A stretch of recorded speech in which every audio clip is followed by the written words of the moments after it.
Animals fail, and despite what we have been told, they think, they know, and they suffer.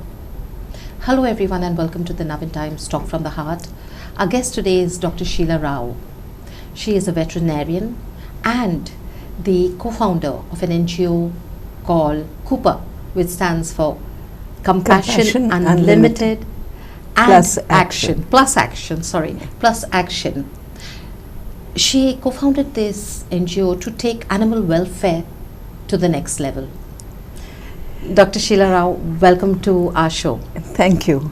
I'm so happy to be here. That's lovely. I have just said that you started CUPA, co-founded it, of course, with two other ladies. Yes. Can you just tell us what led to CUPA being founded, and how has your journey been so far? Well, actually, after I graduated, I worked with a shelter that was run by the SPCA, Bangalore SPCA. So I was there for a couple of years. And what happened was, there was an English woman, Miss Crystal Rogers, who had come to India in the early 60s. And she started the first animal shelter in Delhi called The Animal's Friend. And after that she went to Jaipur and started another shelter called Help in Suffering. And when she was in her 80s, she came to Bangalore. And she settled in Bangalore. And when she had her shelter in Delhi, there was a young student who used to volunteer at the shelter. Mm-hmm. Her name is Suparna Ganguly. So she got in touch with Suparna, and then Suparna got in touch with me, and we decided we should, really do something for the animals in Bangalore. So that's how it kind of started, and this was in the year 1991 that CUPA, it was a name given by Miss Crystal Rogers, and she said, compassion is all very well, but unless you act on it, then without action. Yes. So that's how CUPA started. What has been your journey? How has it been? You have been there, 33 years? 33 years now, yeah. Well, it's been up and down, very challenging and equally rewarding. And a lot has changed. The awareness is much more than it was earlier. Laws are becoming a little tighter, and we do have very good laws. It's just the implementation which is becomes a problem. Becoming a problem.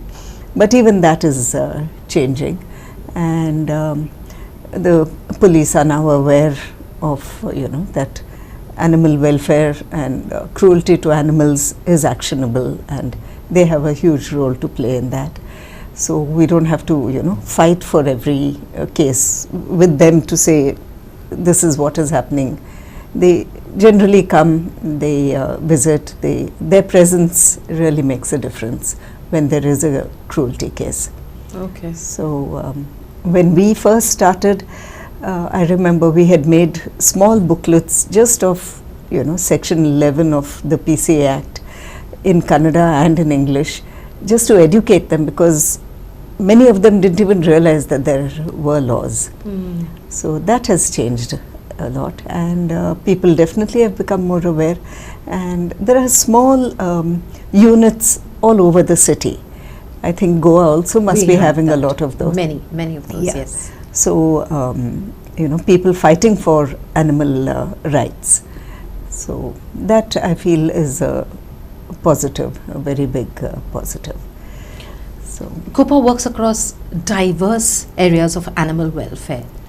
What, according to you, is one of those areas that CUPA has really made a great impact on? I think it is the fact that, earlier when we first started, stray dogs used to be caught and kept in the pound for about 3 days, and then they were electrocuted.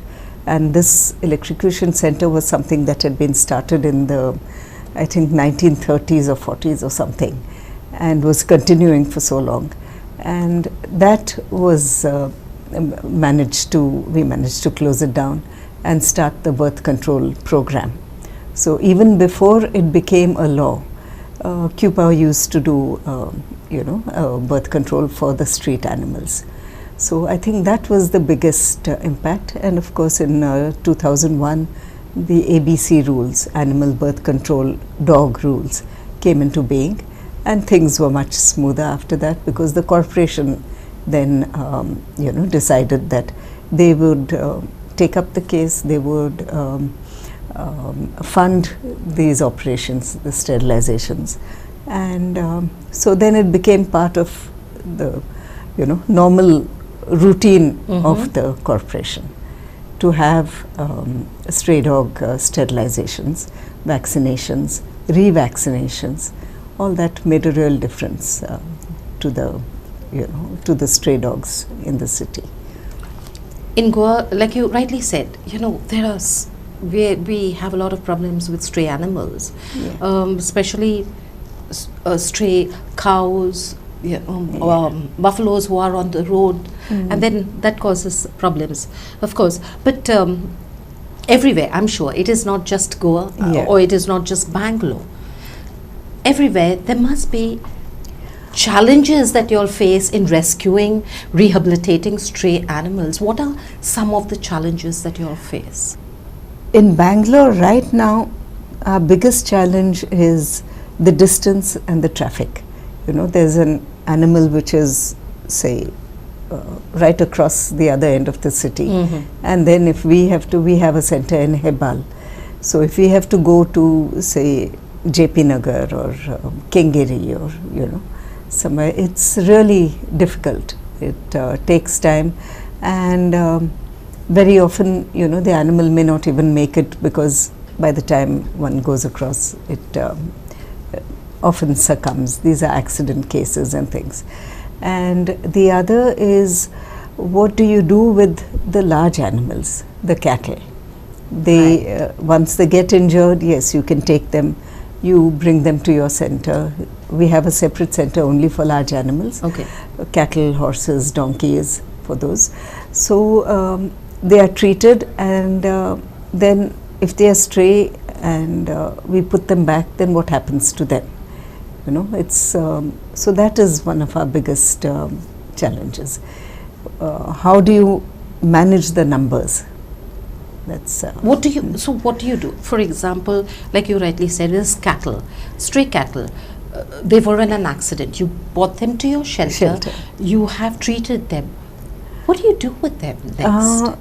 Very often, especially now, we are finding that there are people who look out for them.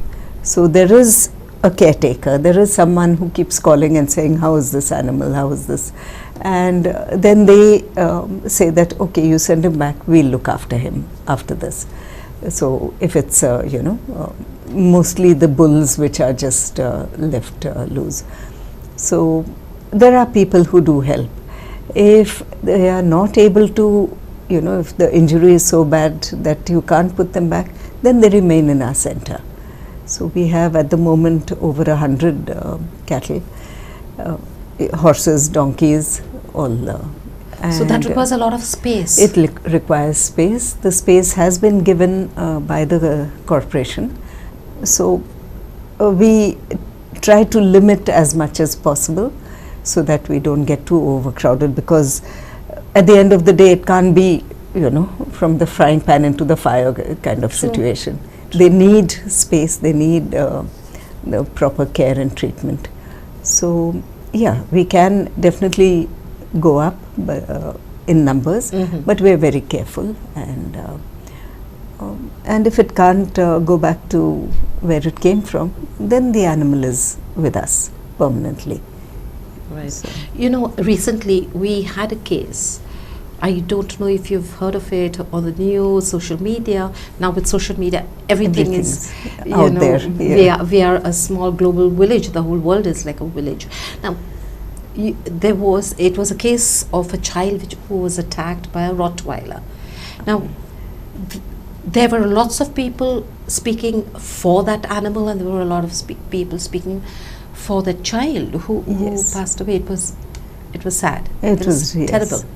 Losing a child is very difficult, Is- I'm sure. Yeah. So you must be facing a lot of cultural as well as societal resistance. We do. In fact, we have one center which is only for abandoned animals, abandoned pedigrees, which people pick up a pup, pay a lot of money, take it home, and then find they can't look after it. And then a year later, it's back to the shelter, and very often breeds like the Rottweiler, which if they're not handled well in the first, a few months of their life, then their temperament takes a long time to readjust. So we have to be careful that when we give a dog out for adoption, it will not, attack another member of the family or something like that. And it's not only Rottweilers; it could be any dog, Yes. But so that is something we really Well, have to. well, Yeah, yes. we have to. But what is normally with stray animals, because we have taken over the space which Yeah. was meant for animals, and animals are fighting back as well.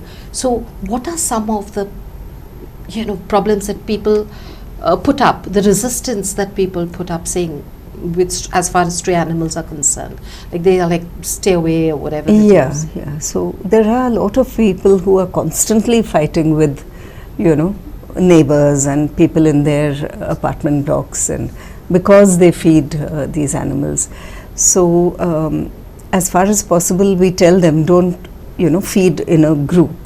If you're taking the effort to feed the strays, then let it be at a distance. Let them not all come to one place. Feed them at a distance so that they don't congregate. And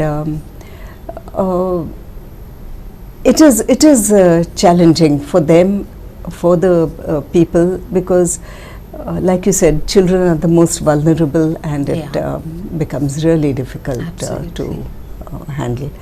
It is something that I think we just have to put up with till we find a permanent solution. And also we tell the feeders that feeding is only one aspect of looking after a stray. You have to go the whole way. You have to make sure they're vaccinated. Absolutely. You have to make sure they're neutered, so they don't come on heat. And that's another time when there's a congregation of dogs, when the female is on heat. And On heat. Yeah. True. So, and then the dogs get aggressive as well. So responsibility doesn't end with just feeding. Exactly. The Now dog. I live in this huge complex, and I think I'm not exaggerating, but I think there are about at least 100 dogs, stray dogs, Yes. and they cause a lot of problems, especially in the night. Like there's a lot Yes. of barking and howling, and there are people who feed the dogs, which is absolutely wonderful, because the dogs need, like I said, they do need care. They need to be looked after. They feel, Yeah. and there are these people who feed these dogs. However, then they wash their hands off, because Yeah. what happens is, like you rightly said, during the time when the female is on heat, you have dogs, not only those 100 odd dogs, but there are dogs coming from outside as well. Yeah, and then there are And dog then there are fights, and fights, there are, yes, and yes. they are multiplying as we That's- speak. Every time they So- come on heat, the female, a few months later, There's so there many are pups, and pups. I feel I'm surprised the state doesn't have the ABC program, because many cities have taken up the program. It takes a little time to actually start showing, but if it is taken up as a proper planned program as part of the corporation, a budget, they budget for it and things, then it really makes a difference. Now, in a lot of parts of Bangalore, you don't see too many dogs at all. There are parts, which was the old Bangalore, you know, because the program started in the year 2001. That's when the corporation, 2002, corporation took it up. And Bangalore was much smaller then. There were just about 100 wards.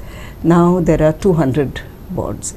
And the city is expanding, so you don't know which is Bangalore, which is a panchayat, which is, you know. Right. So, but still, the old Bangalore parts, you don't find that many dogs at all. It takes a little time, yes, but if there are enough agencies and the rules are very clear, the procedures, SOPs are very clear. So the corporation makes up its mind, like in Bangalore, they put out tenders, and then you know. No, we have lots of NGOs like, you know, Yes. like CUPA as well, and we have government agencies as well. The problem is, you see, when the vans come, as soon as they enter, they feel, they smell, Yes. they run away just like that. So the request is always put out to residents that those who are feeding those dogs need to come and help to get catch. them Yeah. together. And there are some dogs, I know, I have noticed it, I've witnessed it myself, that there are some dogs, females, who cannot be caught. You can try what you want, even those who feed them can come, but they just cannot be caught. And these are the same dogs, females, that give birth every few months. Yeah. That becomes a major hassle. Yeah, but then if you do the program properly, you might have the odd female that doesn't, but a majority will get operated, and then it's easier to tackle, you know, that one which is may have escaped for a couple of years, and then you work with the, you know, the feeder. You, like you said, you might never catch one, but at least your numbers will not be the same. But the program has to be implemented, and that only the government can do, and should be doing, really, because it's the only way. And there's a law. Now you can't say there are too many dogs over here, take them and put them in someone else's backyard. That's not, Yes. you know, that doesn't make sense, and it can't be done. Relocation is against the law. So when there is a law, when it is very clear, and when there is an SOP saying this is how you should do your operations, this is how you should vaccinate your animals, you just, I mean, state governments, panchayats, all of them have to abide by it. And there will be a budget. You know, you can start off slow. I know it is said that 70% of the dogs should be caught in one breeding cycle and operated to be effective. But if you can't, you make a start and you will get that 70% soon enough. And then when you operate, you clip the years, so you know that this dog is operated. They do that. Yeah. I've seen those dogs that have been clipped. But by and large, when you operate the dog, 90% of its aggression goes off. So is this only you know, limited to dogs, that once they are neutered, their aggressiveness reduces? Is yes, it is. It is. It is for. It dogs. is definitely true that that the aggressiveness reduces. Yeah, because the males are castrated, so you know you don't have that hormonal sort of aggression, and the females are also, you remove the ovaries and the uterus, so even they don't come on heat. So then when the cause is removed, then the aggression there is no cross. Yeah. It's time for a short break. We are speaking with Dr. Rao, and she's got much more interesting things to tell us, interesting facts, and she's also got a few tips that she can give us. Don't go anywhere, we'll be right back.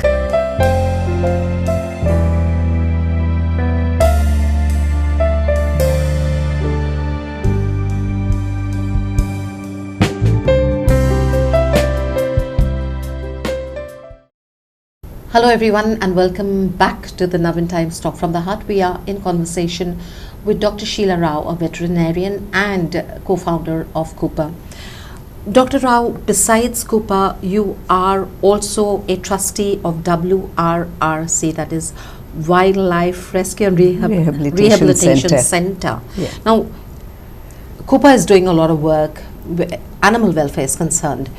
How does WRRC complement what CUPA is doing, and what are some of its major objectives? WRRC works exclusively with wildlife. So then we went to the forest department and requested them for some land where we could treat small urban wildlife like birds, snakes, tortoises, turtles, monkeys, all these, lorises. Quite a few of these animals would keep coming to us. So that was, we set up that center in the year 2000 near the Bannerghatta Zoo and on land given by the forest department. So we are basically governed by the department. We report to the zoo director for any of our any problems that we have and things, and everything is done under the watchful eyes of the department. So if there is a release that has to happen, they send the RFO. We can't just release it wherever anywhere we want. You like. Yeah. So which is a good control this thing, because being a zoo, they can't really take in every animal that comes in injured and otherwise. So we do that part for them, and then they are there to make sure that we don't release in the wrong place and things. So even when a post-mortem is done, they are there. Okay. So basically we are working along with the department in that sense of the term. And in fact, we got our first elephant also at that time. The department confiscated an elephant and sent it to us, and very quickly we had to build a shed, and which it kind of broke down in a couple of days, but we also didn't realize what exactly it needed. But then the department took the elephant back. They needed just a temporary place for a few days. Okay. And she's still with the zoo right now. Right. So, yeah.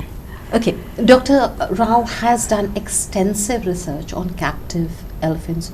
Doctor, during your research, what were some of your very important findings? Can you share that with us? Yeah, we did an all India survey of captive elephants, and we were really shocked by the number of animals, number of elephants that were in captivity, whether it was in temples, whether it was mathas, whether it was just private ownership. A rich individual farmer wants an elephant at his door, so he would keep an elephant. Wow. Yeah, and then sadhus, would sit and use them as begging, for begging.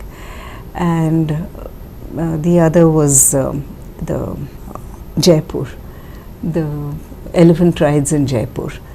I don't know which tourism person got this grand idea that to climb up the fort, it would be good to have elephants carrying tourists. I mean, Rajasthan, you don't find any elephants in the wild in Rajasthan. The temperatures, I'm sure everyone knows what it's like. But they had these elephants, and it's been a constant battle to, get them to not use elephants for this purpose. So there were so many situations that we found, they were in zoos and circuses all over. And again, the laws are very strong, but there's no one to implement. Yeah. So then we gave a full report to the department, and that's how the work started. It is correct me if I'm wrong, but isn't it, elephant rides are more in South India than anywhere else? Not really, no. Elephant rides, Jaipur has a lot of them. Goa has a lot in their plantations, Okay. and yeah. So a few rides, yes, in the forest department sometimes, but it's coming down a lot. So it's more in for religious purposes, and not only temples. Recently, one elephant was sent off for some Muslim procession in Hyderabad. I mean, we are constantly being targeted, saying you're anti-culture, anti-tradition, and things like that. But where is the tradition in having an elephant for a Muslim festival? I mean, it's not tradition at all, because when it first started out, maybe 100 years ago, a couple of 100 years ago, the whole scenario was so different. The weather was different. The crowds were not like they have now. The temples were close to the forests. There were rivers close by. Now it's just concrete jungles, and these poor animals are sort of paraded, saying it's in the name of tradition. So it's more commercial than tradition. That's what we realized, and that was what was so shocking. But how successful have you been in helping these captive elephants? Successful, well, I don't know, maybe not as successful as we would like to be, but the awareness is there, and even in a place like, in a state like Kerala, the number of animals have come down. Okay. When we first started, there used to be 800 odd elephants. Now it's about 400, 450. That's amazing news. Right? Yeah, and people do realize at some level that there is something wrong, but they're so used to. And again, tradition. Yeah, when it comes to religion and tradition, it's such a strong barrier that sometimes it becomes a barrier. It becomes, yeah. Not always. Sometimes it becomes when you want to bring in change. Now, to look after, to protect, to save captive animals, especially elephants, requires an effort from all areas, from all directions. It is not just NGOs who can work at it. You need to have the backing and involvement of people, and especially I think schools. How do you address this issue? What does CUPA do, or WRRC do? Yeah, we have a very robust outreach program. Okay. In our working through our Bannerghatta center, and where we go and talk to the students, both private schools and government schools. And their children are, of course, the most receptive. They are. So so it's easy to talk to them, easy to kind of convince them, and we are hoping that they will make the change, because they will tell their parents that I don't want to go on an elephant ride, or I don't want to do something which the parents feel is something they've been doing traditionally for a long time. Yeah. Right. So definitely we feel that the children are the hope. What about the locals? Especially in villages where you find a lot of captive elephants. Are you reaching out to them? And have you been able to even make a little dent in their way they think? The devotees are the ones who are, most difficult to reach out to.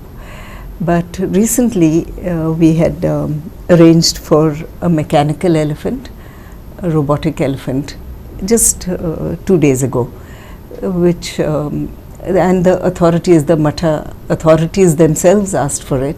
So we had arranged to have one sent there, and all the children were so enthusiastic pulling this animal along, and so people just need to be made aware and I think change should happen.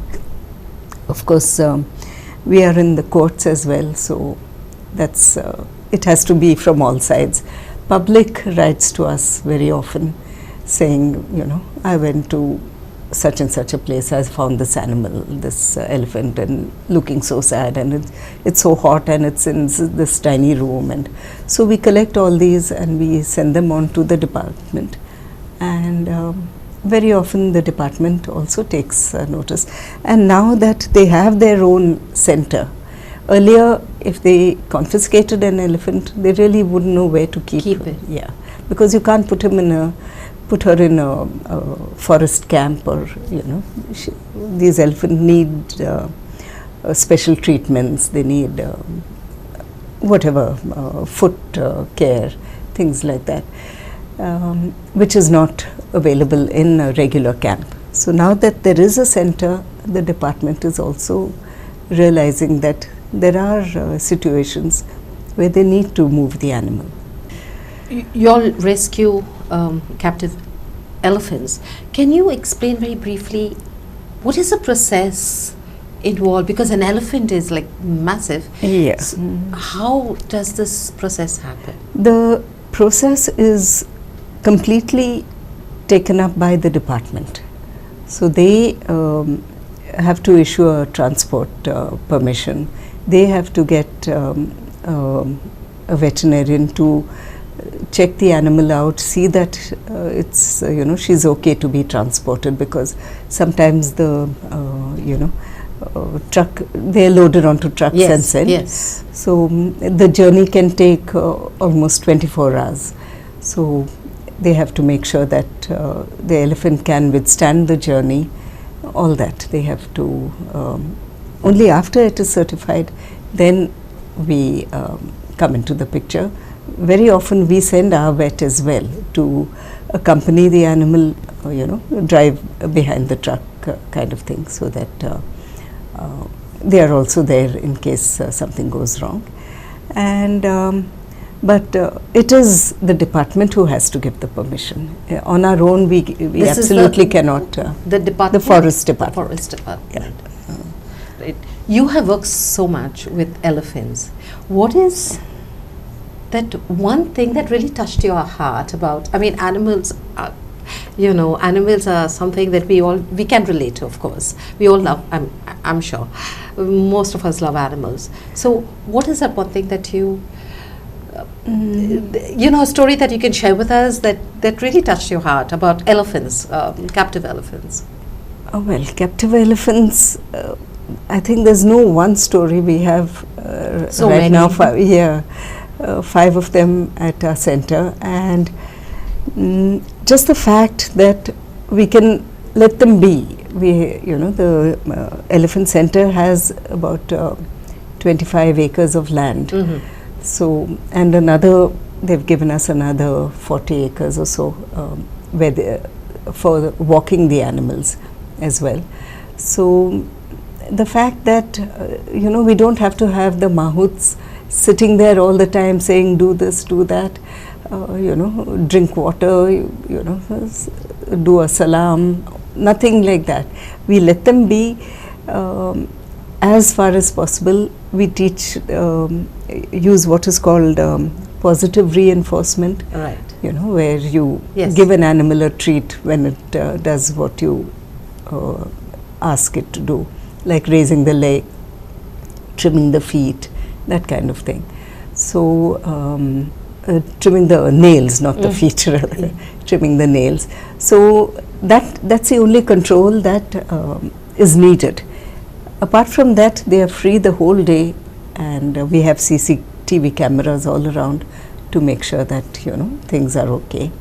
That whole process, the fact that they can be themselves, whether it's doing a small thing like dust bathing, you know, putting mud on themselves, which is so common in the wild, but in captive elephants they have no access to that sand, and even if they do put some mud, they quickly wash down because they have to look clean. Yeah. So it's all these small things that really you know, make the difference. And not just one thing at a, I mean, you know, that that we need to do, but there are so many things that we can all do to help these captive animals. Now, as an individual as well as a community, as a part of a community, what would you give us 3 ways that we can help in this effort of, and support animal rescue and welfare, of course? Wild, domestic is much easier. Of course. Yeah, domestic. Wildlife, there are wildlife centers. So if it's a small urban wildlife, monkeys, things like that, you can contact people who will come and maybe rescue them. Yeah, and but my main, I think I wouldn't say advice. I would say a tip is don't think only with your heart. Think with your head as well, because if you rush into something saying, oh, poor thing, I must do something, then very often you don't think it through, and then you may cause more damage than you might help that one animal, but it might not be good in the long run. Can you give an example to illustrate this point? Like this, I would say feeder. If you're feeding a dog, feed the dog, but take it that step further. Make sure it's vaccinated. Make sure it's neutered. It's not easy, I know. It takes a lot of effort. But if you work with shelters, people are there to help. The shelters themselves will send vehicles. They will, pick up animals. They'll do all of that. They'll advise you as well. Right. So you have said that there are so many rules today, and we all are aware. Like, if even a stray animal is by chance hit by a car, today with the CCTV, we know who's the culprit, right? But more rules need to be put into place. Action needs to be taken. Like Dr. Rao is, highlighting it all the time, that thinking from the heart is not all that is required. Action is required. So what do you think? Government is making the rules, but implementation is a problem. So what should the government and policy makers do so that animal welfare gets that attention, gets the resources that it requires? Well, they have the pet breeding rules. They have pet shop rules. In 2017, 2018, all these rules came out. But unfortunately, it is the government, that needs to implement. You have SPCA rules as well. So you have to have SPCA's. SPCA stands for Society for Protection, Prevention of Cruelty to Animals. SPCA. So each district is supposed to have an SPCA where you have maybe the district collector, the government officials, police, and local public who are part of this committee. So they have to meet more often. They have to just scale up the efforts that are being made in a small way, and once you have it all over the place. Now in around Bangalore, the panchayats themselves are coming to us and saying, come and do the program in our villages. So it has to come from government. Government as well.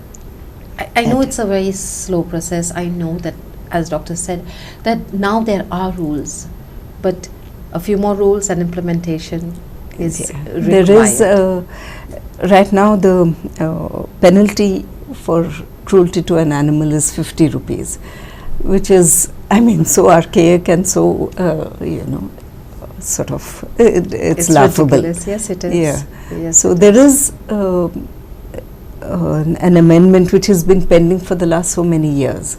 So again, it has to be policymakers who have to push it through. And you were speaking earlier about zoos, and I think sometimes, I'm sure you must have heard this very often, that sometimes in the zoos itself, the animals are not looked after well. Yeah, that also is true, but I think with a lot of public now visiting and awareness And social media. and social media, authorities also are being careful now. They are taking action, and so hopefully things will change. Maybe there'll be no zoos, in future, but that remains to be seen. Right, right. In your long career, I'm sure it's what, 40, 50 years now that you've been practicing as a vet? As a 32 years since we In started CUPA? in CUPA, And before that? Before that, about 4 years Okay. with the Bangalore SPCA. Yeah. Okay. Now, in this, say about nearly 4 decades that you've been, in this field, what has been your most biggest achievement, biggest something that you remember? The moment I say any one memorable incident that you can think of, what would that be? Rewarding, most rewarding.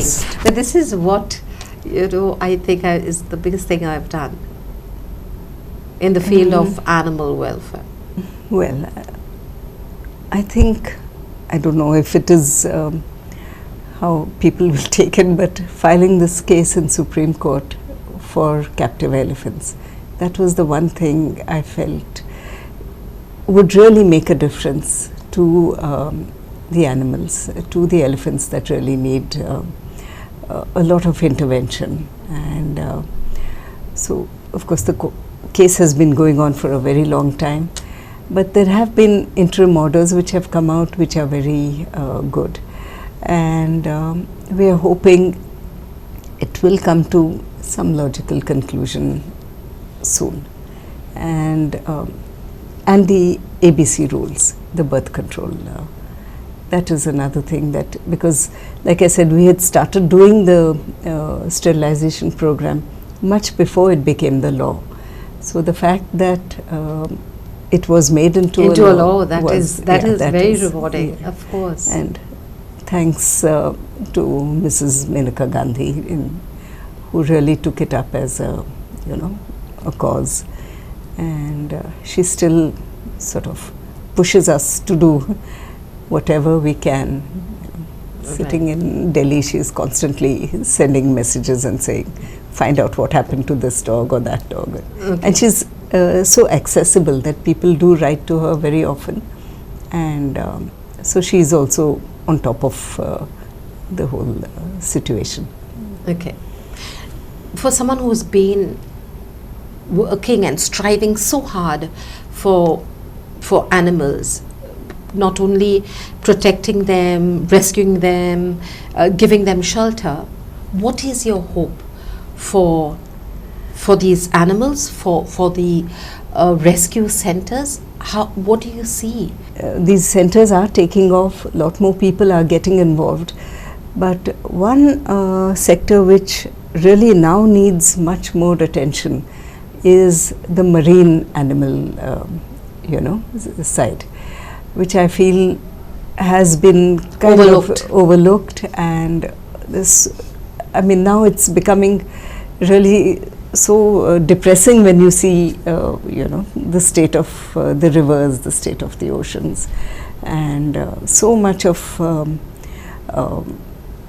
stuff that goes into these large bodies, but and makes life so difficult for these animals. And I know I got into it because my daughter has been working with marine animals, but I didn't realize again the extent of it, The damage that has been caused. Yeah, the damage. Every time they do a post-mortem, they find so much of fishing nets, plastics, the kind of rubbish that these animals tend to eat is really pathetic. So I feel this is one sector that needs a big push. More attention. Much more attention.